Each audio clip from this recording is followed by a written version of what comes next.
"Choose my beautiful daughter," Lord Ravensmere told the Duke, guiding Rosalind forward like a prize he had already decided to sell. But Duke Adrian Blackthorne did not reach for the golden daughter beneath the chandelier. He looked past her, toward Clara, the forgotten sister near the window. The daughter dressed in grey. The one society had called ruined, unwanted, and unfit to stand beside any honorable man. The Duke had been invited to save Ravensmere Hall by marrying Rosalind. Everyone in that room expected him to admire the beautiful sister, accept the silent bargain, and rescue a desperate family from ruin. Instead, his gaze settled on the daughter no one had dared to defend. What did the Duke know about Clara Vale that her own father had spent 3 years refusing to see? And why did the woman everyone called a scandal look like the only honest person in the room? If you are also curious as to why the Duke wants Clara, tell us where you are watching from and hit the subscribe button for more stories like this. Chapter 1: The Forgotten Daughter. The afternoon light at Ravensmere Hall fell the way it always did in autumn, thin, apologetic, as though even the sun had learned not to linger too long in a house carrying this much debt. Clara Vale sat at the old writing desk in the estate office, surrounded by evidence of everything her father refused to see. Ledgers with figures she had quietly corrected. Tenant letters she had answered in his name. A stack of creditor notices she had sorted by urgency, then by damage, then by which ones could be delayed another month without catastrophe. She was 21. She had been doing this since 19. No one had asked her to. No one thanked her for it. The household simply continued to function, and Lord Ravensmere continued to believe it was functioning on its own. From somewhere above her, she heard the sound of rushed footsteps. A maid calling out. The sharp voice of the housekeeper issuing instructions that only appeared when the family needed to perform prosperity for someone important. The Duke of Blackthorne was coming to dinner. Clara set down her pen. She had heard the name spoken in careful, hopeful tones all week. A man of considerable fortune. Vast estates in 3 counties. No living parents to interfere. No entanglements worth mentioning. Every sentence designed to sketch the portrait of a solution. Every word aimed, not at Clara, but at the golden sister standing before a mirror 2 floors above. Rosalind. Clara did not say the name with bitterness. It would have been easier if she could. Rosalind was beautiful. Not in the way paintings are beautiful, admired and then forgotten. She was beautiful the way certain mornings are, so effortlessly, so immediately, that you could not help but feel the world had arranged itself for her comfort. Her fair hair caught light the way candlelight caught crystal. Her laugh arrived before her words and made men turn before they understood why. She had been trained for moments exactly like tonight. Her curtsy was precise. Her conversation was elegant. Her silences were designed to invite admiration rather than cause discomfort. She was, in every external measure, everything a duke would expect a future duchess to be. And she was uncomfortable. Clara had noticed that too. Not with the Duke. With the arrangement. With the knowledge that she was being offered rather than introduced. But discomfort, in Rosalind's life, was not something she had been taught to act upon. She would smile. She would be perfect. She would obey. Clara returned to the ledger. The East Wing's repairs could not wait past spring. She had written to the contractor in March and received no reply, which meant payment was already overdue. The last good silver, the pieces that had not quietly vanished, was being polished now for a dinner that would pretend none of this existed. She heard the office door open without a knock. Lord Ravensmere did not knock when he entered rooms he considered his. Which was all of them. He was a tall man who had once been handsome and now wore the remains of it like a coat slightly too large for his frame. He looked at Clara behind the desk and the ledgers and did not ask what she was doing. He did not need to. He simply did not acknowledge it. "Tonight must be faultless," he said. He was looking past her at the window, as men do when the words they speak are not truly for the person present. Rosalind must shine. He must see what this family still has to offer. Clara kept her expression still. What this family still has to offer. What it had to offer was a cracked ceiling in the east parlor hidden behind a moved portrait, a kitchen garden that only produced because Clara had paid for the seeds herself, and a daughter in a pale rose gown who did not know the coal bill had gone unpaid since August. "Wear gray tonight," her father continued. "The dark gray. And stay near the back of the room." He paused, as though deciding whether to continue. He continued. "Tonight is Rosalind's chance. Do not ruin it by reminding His Grace of your unfortunate history." He left before she could speak. Not that she would have. She had learned, at great cost, that her words had a way of being heard wrong, remembered wrong, and repeated in worse versions until they no longer resembled anything she had actually said. 3 years ago, she had spoken the truth in that conservatory. She had told Edmund Harrow to return her mother's brooch and leave. He had turned her honesty into a scandal. Society had believed him because he was charming and because believing Clara required effort that no one wished to spend. Her mother had died 8 months later, taking the only voice that might have defended her. Her father had stayed silent because defending Clara would have cost him something. And Lord Ravensmere had never in his life paid a price he could redirect elsewhere. Clara rose from the desk. She straightened the letters, capped the inkwell, closed the ledger. She walked to the small mirror near the door. A woman in gray looked back at her. Dark hair. Steady eyes. A face that did not bother performing. She had not been asked to impress the Duke. She had been dressed to disappear.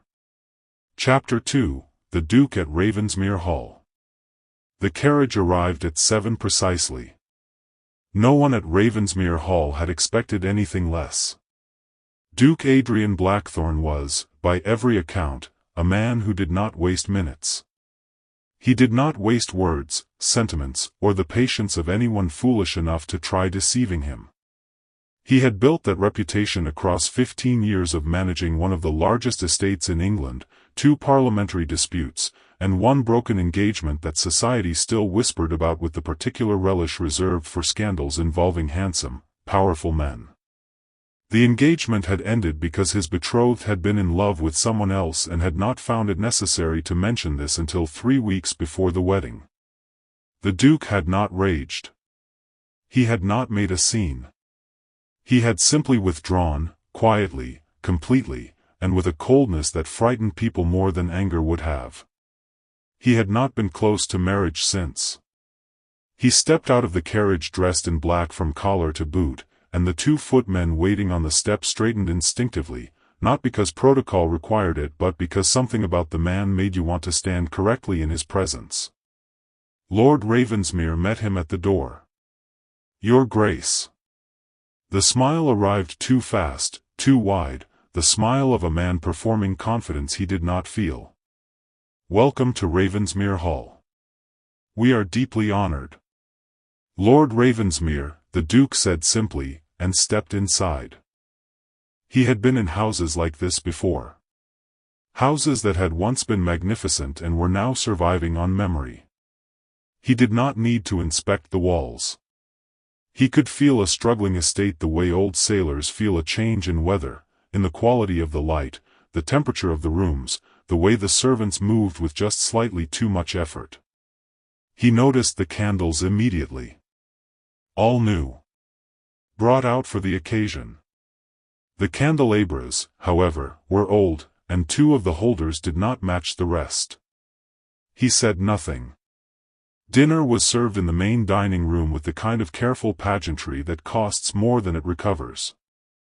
The food was adequate. The wine was watered, subtly but unmistakably. Lord Ravensmere talked at a volume designed to fill the room and leave no space for scrutiny. And at the center of it all sat Rosalind. She was, the Duke noted, genuinely lovely. Her manners were impeccable, her conversation precisely calibrated, warm enough to invite, restrained enough to remain dignified. She spoke of the autumn season, of a charity bazaar she had helped organize, of a new piece she had been learning on the pianoforte. She smiled at exactly the right moments and lowered her eyes with practiced grace. She was performing. But not cruelly. She was doing what she had been prepared to do, and she was doing it well, and the Duke recognized, beneath the performance, a young woman who knew the stakes of this evening and bore them with more composure than she had likely been given credit for. But something else kept pulling at his attention. Further down the table, mostly silent, sat the other daughter. She did not reach for conversation. She did not arrange her expression. When Lord Ravensmere claimed the estate's tenants were prospering, Clara Vale's eyes moved to her wine-glass and stayed there for precisely 2 seconds. Not long enough to be called a reaction. Long enough for someone paying attention to notice. The Duke was always paying attention. He watched her. Not constantly, he was too practiced for that, but in the way one watches something that does not behave the way the rest of the room does. A footman came too close to the wrong guest with the wrong dish, and before the error could complete itself, Clara had shifted almost imperceptibly in her seat. The footman corrected course. No one else noticed. Clara did not look satisfied. She simply looked unsurprised. Who is she? Can you imagine spending years being invisible in a room and still being the one quietly holding it together? Lord Ravensmere praised Rosalind's spotless reputation midway through the second course, his voice lilting upward with the particular pride of a man polishing something he intended to sell. Rosalind smiled at the compliment. Then she glanced down the table at Clara. It lasted barely a moment. But the Duke saw what lived inside it. Not jealousy. Not triumph. Guilt, the quiet, stubborn guilt of someone who knows a wrong has been done and has never found the courage to say so aloud. He filed that too. After dinner, Lord Ravensmere guided his guests to the drawing room with the efficiency of a man executing a plan he had rehearsed alone in his study. The room had been arranged. The chandelier blazed. And Rosalind was positioned beneath it with the natural-looking precision of something entirely unnatural. She was luminous. The light loved her. The room seemed to agree. Lord Ravensmere turned to the Duke, his voice rich with ceremony. "Choose my beautiful daughter, your grace. Rosalind is everything a duchess should be." The room held its breath. The Duke looked at Rosalind. She was lovely. She was perfect. And she was not the only person in the room.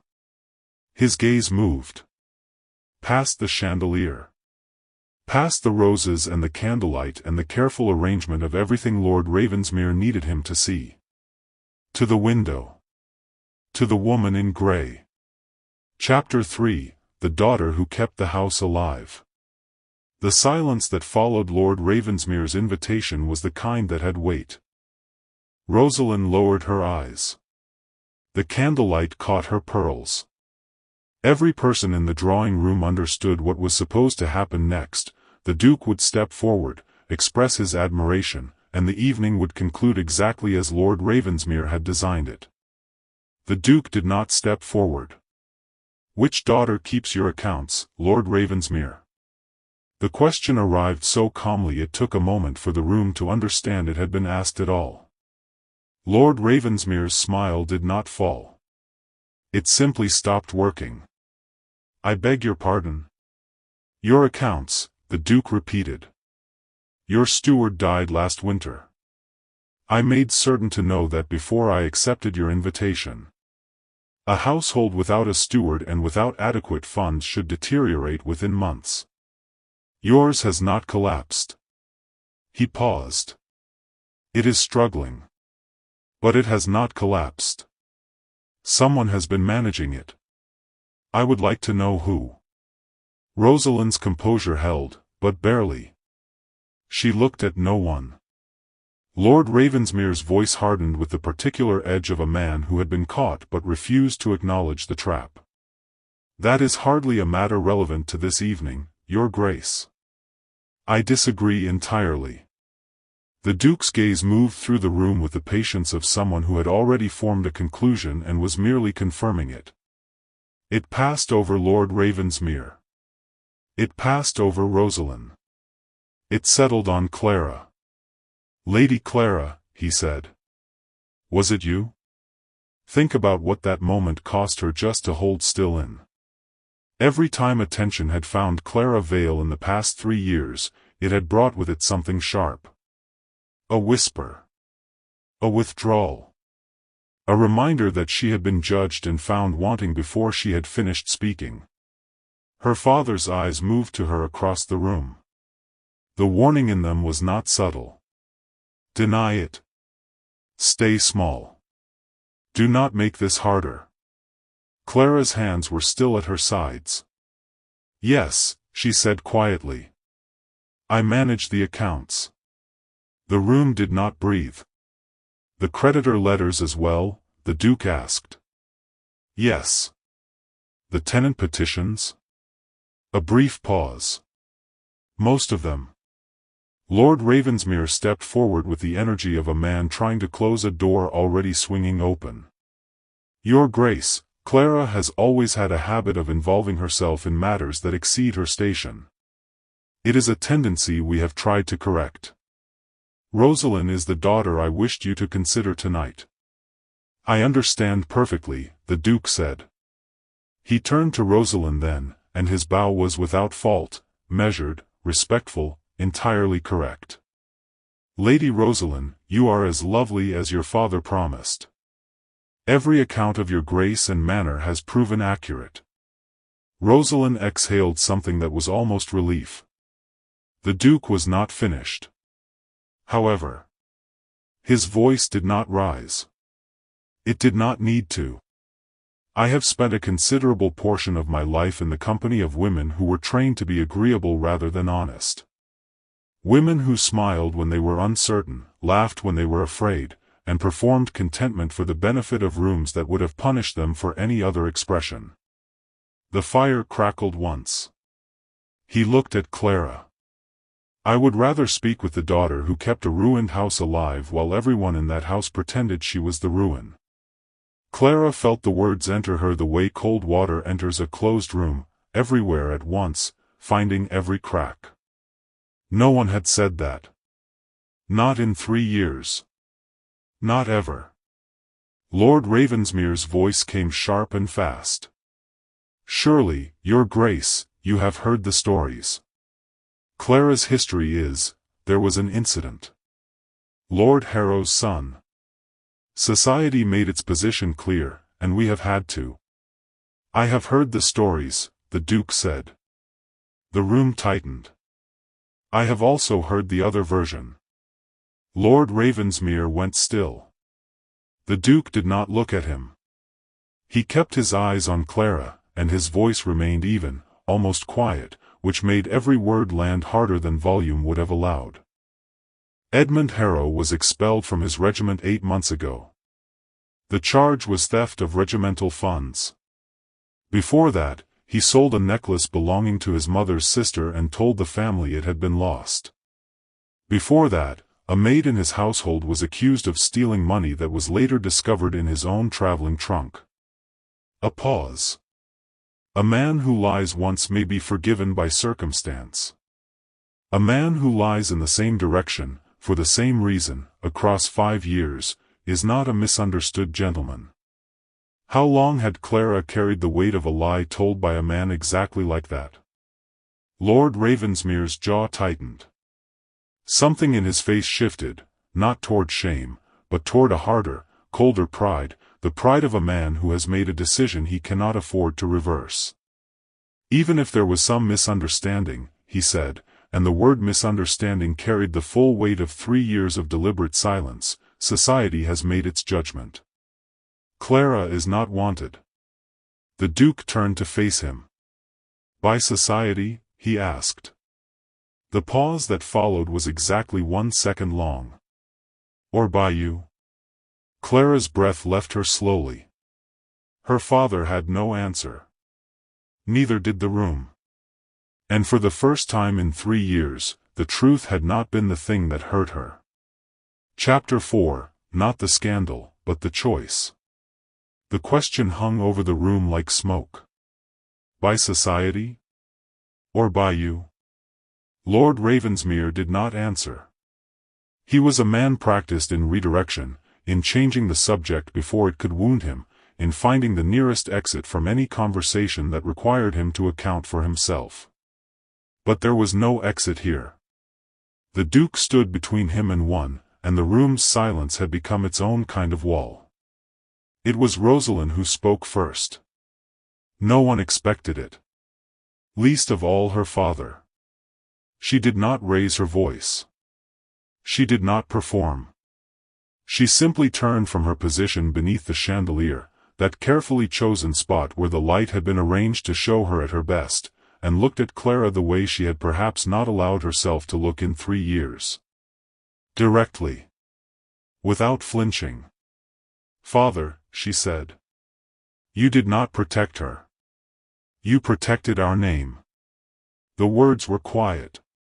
They were also devastating. Lord Ravensmere turned to his golden daughter with an expression that moved rapidly through shock, then warning, then something that looked almost like fear. He had built the architecture of this evening around Rosalind's compliance. Her beauty was the asset, but her obedience was the foundation. He had never considered what would happen if she decided to step off it. Rosalind. I knew, she said, and her voice did not waver, though the effort of keeping it steady was visible to anyone paying attention. Not all of it. Not the full truth about Edmund Harrow. But I knew Clara had not done what they said. I knew, and I said nothing, because saying something would have cost me more than I was willing to spend. She stopped. Her hands were folded in front of her, perfectly still, in the way of someone who has rehearsed stillness so long it has become indistinguishable from calm. That is not something I am proud of. When was the last time anyone in that house had said something true about Clara without being forced to? Clara stood near the window, and something inside her had gone very quiet. She had spent 3 years constructing careful explanations for Rosalind's silence. That her sister had not known. That she had been too young to understand. That she had been managed by their father the same way the household accounts were managed, strategically, without her full knowledge. It had been easier to believe that than the alternative. The alternative was that Rosalind had known and chosen comfort anyway. And now Rosalind was not offering excuses. She was offering the truth, which was harder to receive than anger, and cost more to give than silence. Lord Ravensmere's voice arrived low and rigid. This is not the moment for. I think, the Duke said, with the particular quietness of a man who does not need volume to command a room, it is precisely the moment. Lord Ravensmere closed his mouth. The Duke turned from him without ceremony and looked at Clara.